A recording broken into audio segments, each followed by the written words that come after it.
IT의 신! 안녕하세요 여러분, 이영수 대표입니다. 제가 개인 채널로 돌아왔습니다. IT의 신은요, 그냥 채널 39금에서 이렇게 너무 과분한 별명을 붙여주셔가지고 이걸로 이제 채널명을 만들었고요. 앞으로 이제 우리 IT 쪽 트렌드와 소부장 중심으로 이런 종목들 열심히 분석해 보도록 하겠습니다. 오늘은 큰 그림부터 특히 반도체 중심으로 어떻게 흘러가고 있는지 한번 설명드리도록 하겠습니다. 첫 번째, 우리 이제 반도체를 둘러싼 정치 상황에 주목해야 될 것 같습니다.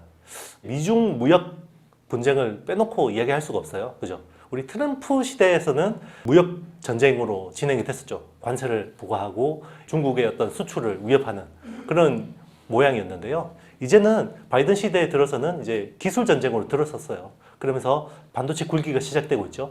지금 미국에서 천문학적인 자금을 투자해서 미국 내에서 반도체 라인을 깔라고 하고 있고, 중국도 많은 자금을 부어서 자국 내 반도체 산업을 육성하고 있고, 유럽도 지금 반도체를 내재화하려고 하고 있습니다. 이제 반도체의 어떤 골드러시라고 볼 수 있는 건데요. 이제 앞으로 여기에서 많은 투자 기회들이 있을 것 같고요. 그러면 어떤 그 기회들이 있는지 한번 잘 살펴보도록 하겠습니다. 제일 먼저 지금 가장 핫한 부분은요, 반도체 중에서도 파운드리 영역입니다. 파운드리라는 게 뭐냐면, 반도체는 흔히 세 가지가 중요합니다. 설계가 있고요, 공정이 있고, 그리고 이제 유통이 있겠죠. 그동안 설계만 하는 팹리스, 주로 미국 기업들이 많은데요. 이제 팹리스는 미국 기업들, 퀄컴, 뭐 애플 이런 회사들이 주로 미국에 많이 포진돼 있고, 이 파운드리라는 건 칩만 전문으로 생산해주는 회사들은 대만의 TSMC라는 회사가 제일 유명합니다. 그리고 지금 세계 2위가 삼성전자 파운드리인 상황이고요. 그런데 뭐 2위라고 하기도 좀 뭐 민망할 정도로 굉장히 많은 시장 점유율이 차이 나고 있습니다. 그렇지만 삼성은 앞으로 여기서 굉장히 TSMC를 뛰어넘을 수 있도록 많은 투자를 진행하고, 그리고 공격적인 어떤 모습을 보일 것으로 예상되고 있습니다. 파운드리 시장이 왜 커졌냐면요, 일단은 인텔의 몰락이 가장 컸던 것 같습니다. 원래 반도체 최고봉은 인텔이었죠. 그런데 인텔의 반도체가 점점 성능이 떨어지고 있고, 지금 애플 최근에 내놓은 M1이죠. 애플이 자체 설계한 칩, 그리고 뭐 페이스북도 자체 칩을 설계하고 있고, 아마존도 자체 칩을 설계하고 있고, 그리고 테슬라, FSD 자체 칩을 설계하는 트렌드가 계속 가고 있습니다. 칩을 설계하는 업체는 많아지고 생산해줄 회사는 적죠. 그러면서 TSMC의 영업이익률이 굉장히 크게 올라가고 있습니다. 예전에는 이렇게 스마일 커브라 그랬잖아요. 이렇게 스마일 커브가 있죠. 이렇게 보면 이익률이 거고요. 이렇게 스마일 커브가 있었어요. 여기는 이제 설계, 여기가 공정, 여기가 유통 마케팅. 보통 이 공정의 마진율이 굉장히 낮아요. 그렇죠. 낮죠. 근데 설계나 이런 쪽이 굉장히 높은, 요게 이제 스마일 커브였어요. 그러니까 이쪽은 이제 미국이 담당하고, 이게 대만이 담당하고, 한국이 담당하고, 유통 마케팅도 미국이 하고, 이런 모습이었는데, 지금 TSMC의 영업이익률이 40%를 이상을 상황이죠. 굉장히 고부가 가치인 상황입니다. 그러니까 스마일 커브가 어떻게 됩니까? 지금 이렇게 되고 있죠. 그렇죠. 이게 왜 이렇게 되냐면, 첨단 공정의 어떤 난이도가 굉장히 높아지고 있기 때문입니다.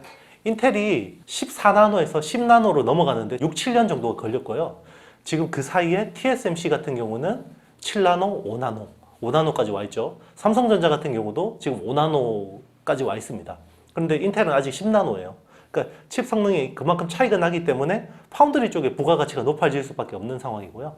지금 5나노를 생산할 수 있는 회사는 전 세계에 딱 두 군데밖에 없습니다.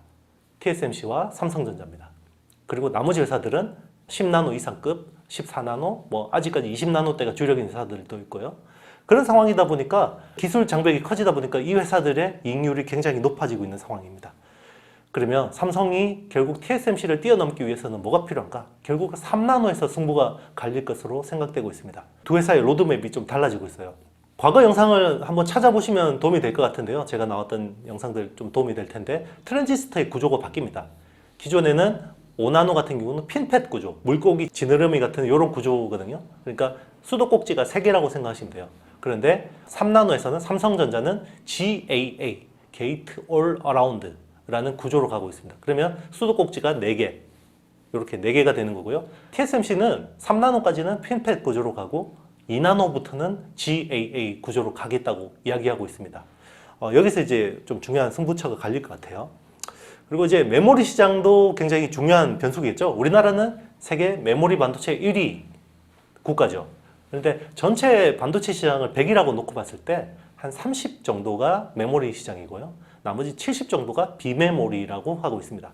해외에서는 비메모리라는 말이 굉장히 생소한데요. 우리나라만 쓰는 말이에요. 왜냐하면 메모리 말고 나머지 반도체를 다 묶어서 비메모리라고 하고 있는데요. 비메모리에서는 이제 프로세서, CPU, GPU 같은 이제 프로세서류들이 있고, 그리고 이제 그 스마트폰의 두뇌로 불리는 AP 이런 것들이 있고요. 그리고 이제 우리 그 카메라, CMOS 이미지 센서, CIS, 그리고 파워 반도체, PMIC, 그리고 디스플레이 드라이버 IC, DDI 이런 것들 여러 가지 반도체들이 있습니다. 이걸 다 엮어서 비메모리라고 이야기하고 있고요. 그러면 이제 일단 메모리부터 먼저 보겠습니다. 메모리의 대표적인 두 개 주자가 D램과 낸드 플래시입니다.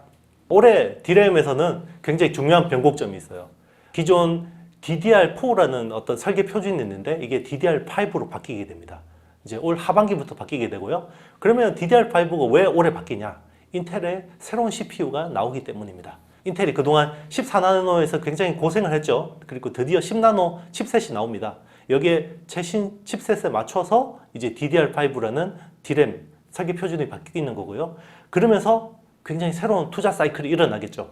여기 관련된 국내 업체들, 소부장 업체들, 소재, 부품, 장비 업체들 잘 보시는 게 중요할 것 같습니다. 그리고 낸드 플래시 같은 경우는 이제는 아파트처럼 수직으로 쌓아요. 예전에는 평평한 데다가 여러 개 어떤 방을 많이 만드는 게 기술이었는데 어느 순간에 이제는 수직으로 쌓는 게 굉장히 중요해지고 있죠. 기존에는 128층이 메인이에요. 그런데 올해부터는 176층이 서서히 나오게 됩니다. 그러면 뭐가 바뀌는데요? 그러면 이 삼성전자에서 변곡점이 있어요. 기존에는 삼성전자 같은 경우는 낸드 플래시에서 압도적인 경쟁력을 차지하고 있습니다. 낸드 플래시 쪽에서 이익을 내는 유일한 회사라고 해도 과언이 아닐 텐데요. 그동안 삼성전자는 이 128층의 아파트를 한 번에 지었어요. 그러니까 구멍을 한 번에 뚫었거든요. 그런데 경쟁자들은 두 번에 걸쳐서 뚫었거든요. 그런데 176층이 되면서 어떻게 됩니까? 삼성도 두 개 층으로 뚫어야 돼요. 그게 낸드 플래시 투스택 공정이라고 하고 있거든요. 그러면 어떻게 되겠어요? 그만큼 많은 장비가 필요하고 소재가 필요하고 부품들도 필요하겠죠. 그래서 이 세계 낸드 플래시 1위 업체가 그 투스택 공정을 도입한다는 것은 그만큼 후방 산업이 좋아질 수밖에 없다는 겁니다. 그러면 여기서 그럼 뭘 사야 돼요? 라고 말씀하실 것 같아요. 그래서 제가 가져왔습니다. 일단은 관련주에서는요, PSK라는 회사, 그리고 테스, 원익 IPS, 테크윙이라는 회사를 좀 주목해서 보고 있습니다. PSK는 층수를 쌓기 위해서는 이 뭘 하나 깔고 깎고 깔고 깎고 이런 과정들이 176번이 필요하겠죠. 그 까는 거를 하는 회사가 테스라는 회사고요. 이걸 깎는 거를 하는 회사가 PSK입니다. 그리고 이 원익 IPS 같은 경우는 까는 데서 좀 더 고난이도의 까는 거 이런 것들이 필요하고요. 그리고 DDR5라고 했잖아요. 그러면 칩셋이 바뀌어요. 기존의 크기, 다이 크기도 바뀌고요. 그러면 어떻게 하겠습니까? 거기 물류 장비들도 다 바뀔 수밖에 없어요. 그러면 이 메모리 핸들러 쪽을 담당하고 있는 테크윙이 세계 1위 업체거든요. 그래서 수혜를 볼 수밖에 없습니다. 자, 우리 미국의 반도체 굴기를 이야기했죠. 원래 이런 거는 유치 산업이라 그래요. 정부 차원에서 굉장히 과감한 자금을 투자해서 그 기업들이 과감하게 설비 투자를 하게 하고, 그리고 어떤 기술적인 브레이크스루를 만들어내는 게 기존의 유치 산업이거든요. 그런 것들 주로 했던 나라가 주로 후진국에서 많이 했었고, 대표적인 나라가 중국이에요. 중국 같은 경우도 정부 차원에서 굉장히 많은 LCD 쪽에서 막대한 자금을 풀어넣어서 결국은 경쟁자들 다 물리치고 중국이 장악하는 그런 그림을 만들었죠. 반도체에서도 그런 것들을 하려고 했었어요. 그런데 미국한테 딱 잡힌 거죠.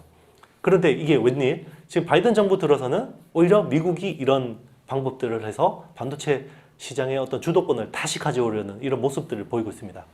일종의 골드러시 같아요. 예전에 캘리포니아 쪽에서 금이 나오니까 많은 사람들이 어떤 금을 캐러 많이 갔었죠. 그러면서 서부 지역이 굉장히 발달하게 됐는데요. 그런데 정작 금을 캔 사람은 별로 없죠. 그렇지만 그 금을 캐러 가는 사람들한테 곡괭이를 팔거나 청바지를 판 사람들이 많은 거부가 됐습니다. 그러면 여기서 우리 투자의 아이디어가 있습니다. 이 곡괭이와 청바지를 파는 회사가 누굴까? 반도체 장비 회사, 소재 회사, 부품 회사, 국내 이런 똘똘한 회사들을 잘 찾으면 이 골드러시에서 어떤 굉장히 크게 아웃퍼폼할 수 있는 어떤 주가를 찾아낼 수 있다라고 볼 수 있겠습니다. 우리 그러면 반도체 소부장 시대가 본격화되니까요. 이 곡괭이를 만든 회사가 어디 있을까? 제가 앞전에 말씀드렸죠. PSK, 테스, 원익 IPS, 유진테크, 유니셈 같은 회사들이 해당이 될 수 있겠습니다. 자, 그러면 이제 반도체 후공정 쪽에서도 저는 굉장히 좋게 보고 있어요. 이제 멀티플 릴레이팅이 가능해질 거라고 보고 있거든요. 과거에는 사실 전공정, 우리 펩 공정이라 그러죠. 보통 4대 공정, 증착, 식각, 노광, 세정 요 과정을 통해서 하는 이쪽에 굉장히 많은 부가가치를 주고 이 반도체 다이를 가지고 와서 패키징을 하는 쪽은 굉장히 부가가치가 낮고 멀티플도 많이 주지 않는 상황이었었거든요. 그런데 미세공정의 난이도가 점점 높아지면서 이 후공정 쪽으로 뭔가 많은 기술 혁신이 일어나기 시작했고 부가가치가 여기서 많이 생기기 시작했어요. 최근에 삼성이 공개한 X큐브, I큐브 이런 것들이 대표적인 거죠. 칩을 수직으로 쌓아서 연결하는 이런 패키징 구조입니다. 굉장히 어려워요. 그러다 보니까 부가가치가 굉장히 높고요. 이런 후공정 쪽에서도 굉장히 슈퍼스타 같은 회사들이 많이 나오고 있습니다. 대표적인 회사가요. 한미반도체 보고 있습니다. 한미반도체 굉장히 유망한 회사고요. 그리고 이오테크닉스, 그리고 케이시텍, 그리고 제우스 이런 회사들이 후공정 쪽에서 굉장히 아웃퍼폼하는 주목받을 회사라고 보고 있습니다. 그리고 향후 후공정 쪽이 제대로 된 시장 평가를 받으면 주가 퍼포먼스도 좋을 것으로 보고 있습니다. 오사트라 그러죠. 아웃소싱 세미컨덕터 어셈블리 앤 테스트 이런 대만의 대표적인 ASE, 뭐 미국의 엠코, 암코 이런 회사들이 대표적인데요. 국내 오사트는 저는 조금 중립적으로 보고 있습니다. 왜냐하면 글로벌 오사트 대비해서 국내 오사트 같은 경우는 자금력도 좀 충분하지 않고요. 그리고 어떤 기술에 대한 아직까지 컨빅션도 저는 조금 약한 편입니다. 그래서 오히려 오사트보다는 오사트에 장비를 납품하는 회사, 그리고 부품을 납품하는 회사, 소재를 납품하는 회사들이 더 좋다 이렇게 보고 있습니다. 그러면 곡괭이를 파는 회사들에 대해서 좀 많이 알아봤으니까 이제 청바지를 파는 회사는 누굴까? 반도체 쪽에서 이 반도체 라인이 깔리고 나서 이게 돌아가기 시작하면 돈을 버는 회사들, 여기서는 바로 소재 회사들이 되겠죠. 소재 회사들은 대표적인 회사가 DNF, 그리고 TSE, 그리고 ISC, 원익 QNC 이런 회사들을 좀 주목해서 보고 있습니다. 이런 그 부품 소재 쪽은요, 이게 조금 케미컬류들이 있고 파츠류들이 있어요. 케미컬류는 이 공정에 필요한 가스, 그리고 뭐 리퀴드 이런 것들을 납품하는 회사들이고요. 파츠는 SiC, 실리콘 카바이드나 뭐 쿼츠 이제 부품들, 장비 내에서 이런 계속 라인이 돌아가다 보면 마모되는 것들이 있어요. 이런 것들을 계속 교체해줘야 되거든요. 이런 쪽이 있는데 저는 곡물보다는 건더기가 낫다. 그러니까 케미컬류보다는 파츠류가 낫다고 보고 있습니다. 왜냐하면 이런 케미컬류 같은 경우는 좋아요. 회사들 굉장히 그림 좋고 좋은데 원재료가 석유화학 제품이에요. 그런데 최근에 유가가 많이 오르다 보니까 석유화학에 대한 원재료 어떤 상승의 이슈들이 좀 있어요. 이게 제품 가격에 전이되려면 어느 정도 시차가 필요하거든요. 그런데 그보다는 파츠류들은 아직까지는 마진율이 굉장히 좋은 편이고 이런 수익성을 디펜스할 수 있다라고 보고 있습니다. 대표적인 게 이제 DNF 같은 경우는 이 공정에서 필요한 어떤 하이케이 같은 소재들을 하고 있는 회사고요. 최근에 이런 소재 쪽에서는 굉장히 제일 좋게 보고 있고요. 그리고 이제 소켓, 그리고 프로브 검사 쪽에 쓰이는 이런 소모품을 하는 회사가 TSE, 그리고 ISC가 있습니다. 그리고 원익 QNC 같은 경우는 쿼츠라 그래요. 파츠 중에서는 쿼츠도 있고 뭐 실리콘도 있고 뭐 SiC도 있고 여러 가지 것들이 있는데요. 원익 QNC 같은 경우는 이제 쿼츠 쪽에서 굉장히 잘하는 회사입니다. 세계 1위 회사고요. 이 회사는 식각 공정에서 장비 소모품을 하고 있어요. 세계 1위 식각 업체가 누구겠습니까? 램리서치죠. 그 램리서치 통해서 최근에 매출이 많이 일어나고 있습니다. 이런 회사들 좀 눈여겨보시면 굉장히 도움이 될 것 같습니다. 자, 이렇게 첫 번째 방송이 끝났습니다. 저 이제 앞으로 방송 열심히 하게 하려면 어떻게 해야 되겠습니까? 구독, 좋아요, 알람, 그리고 댓글 많이 남겨주시면 제가 열심히 좀 또 더 할 수 있는 좋은 원동력이 될 것 같습니다. 그리고 댓글에 가급적이면 개별 종목 상담이 아닌 다음에는 좀 많이 제가 답변 드리도록 하겠습니다. 감사합니다.